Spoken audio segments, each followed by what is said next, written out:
Hi friends, ಒಂದು video ಇದೆ, ಹಾಕ್ತೀನಿ ನೋಡಿ.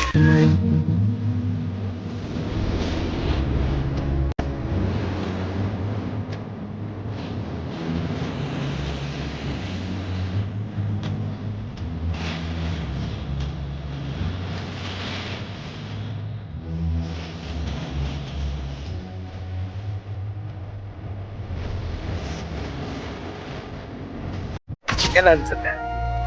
ನಮ್ ಸೈಡ್ ರೂಲ್ಸ್ ರೆಗ್ಯುಲೇಷನ್ ಬಗ್ಗೆ ಕೇಳ್ತಿರ್ತಾರೆ. ಗಾಡಿನ ನಿಲ್ಸ್ಬಿಟ್ಟು ಹೆಲ್ಮೆಟ್ ಹಾಕಿಲ್ಲ, ಫೈನ್ ಹಾಕು ಅಂತಾರೆ.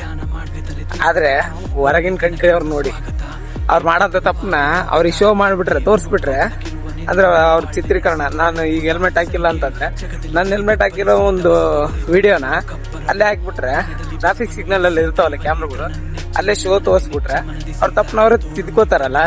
ಅದೇ ರೀತಿ ಮಾಡಿದ್ರೆ ಮತ್ತೆ ಪೆನಾಲ್ಟಿ ಇರಲ್ಲ, ಯಾವುದೂ ಇರಲ್ಲ. ಈ ರೂಲ್ಸ್ಗಳೆಲ್ಲ ಯಾವಾಗ ಬರ್ತೋ ನಮ್ಮ ಇಂಡಿಯಾಕ್ಕೆ, ಯಾವಾಗ ಇಲ್ವೋ ಏನೋ ಗೊತ್ತಿಲ್ಲ. ನಮ್ಮ ಸೈಡ್ ಎಲ್ಲ ಟ್ರಾಫಿಕ್ ಸಿಗ್ನಲ್ಗಳಲ್ಲೆಲ್ಲ CC ಕ್ಯಾಮ್ರಾಗಳು ಇರ್ತವೆ. ಓವರ್ಟೇಕ್ ಮಾಡಿದ್ರೆ, ಏನಾದ್ರು ತಪ್ಪು ಮಾಡಿದ್ರೆ ಮಾತ್ರ ಶೋ ತೋರಿಸ್ತಾ ಇರ್ತಾರೆ. ಹಂಗಿದಾವೆ ವೀಡಿಯೋಸು. ಅಂಥ ವೀಡಿಯೋಸ್ಗಳು ಹೆಂಗಿದಾವೆ ಅಂದರೆ ಅಷ್ಟೇ. ಮತ್ತೆ ಏನಾದರೂ ಕೇಳಿದಪ್ಪ ಅಂದರೆ CC ಕ್ಯಾಮ್ರಾ ವರ್ಕ್ ಮಾಡ್ತಾ ಇಲ್ಲ, ಯಾರಾದರೂ ಕಳ್ಳರು ರಾಬರಿ ಮಾಡಿರೋ ಅಂತ ವೀಡಿಯೋ ಸಿಗುತ್ತೇನೆ ಅಂತ ಹುಡುಕಕ್ಕೆ ಹೋದ್ರೆ ಯಾವುದೂ ಸಿಗಲ್ಲ. ನಮ್ಮ ಸೈಡು ಟ್ರಾಫಿಕ್ ಸಿಗ್ನಲ್ಗಳಲ್ಲಿ ರಾಬರಿ ಮಾಡಿರ್ತಾರಲ್ಲ, ATM ಅಲ್ಲಿ ಕದಿಯೋಂಥದ್ದು, ಈಗ ಏನೋ ಬಂಗಾರದ ಅಂಗಡಿ ಕೊಳ್ಳೆ ಹೊಡೆದಿರೋಂಥದ್ದು, ಅಂಥದ್ದೆಲ್ಲ ಮಾಡ್ಬೇಕಂತಂದ್ರೆ ಆ CC ಕ್ಯಾಮ್ರಾಗಳೇ ವರ್ಕ್ ಮಾಡಿರಲ್ಲ. ಸುಮ್ಮನೆ CC ಕ್ಯಾಮ್ರಾ ಅನ್ನೋದು ನೆಪಕ್ಕೆ ಇಟ್ಟಿರ್ತಾರೆ ಅಷ್ಟೇ.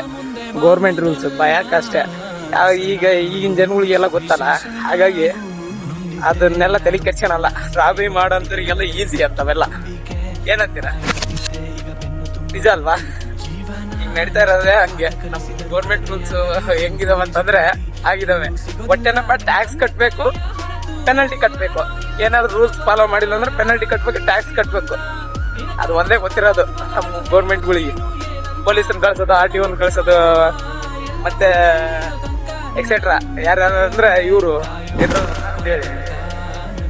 ಟ್ರಾಫಿಕ್ ಪೊಲೀಸು, RTO ಈ ಥರ ಎಲ್ಲ ಇರ್ತಾರೆ. ಅವ್ರ ಮನೆ ತುಂಬಿಸ್ಕೊಳ್ಳೋಕ್ಕೆ, ಅವರು ಟ್ಯಾಕ್ಸ್ ಹಾಗೆ ಗೌರ್ಮೆಂಟಿಗೆ ನಾವು ಎಷ್ಟು ಕಟ್ಟಿದ್ರು ಕೂಡ ಇನ್ನೂ ಕಮ್ಮಿನೇ.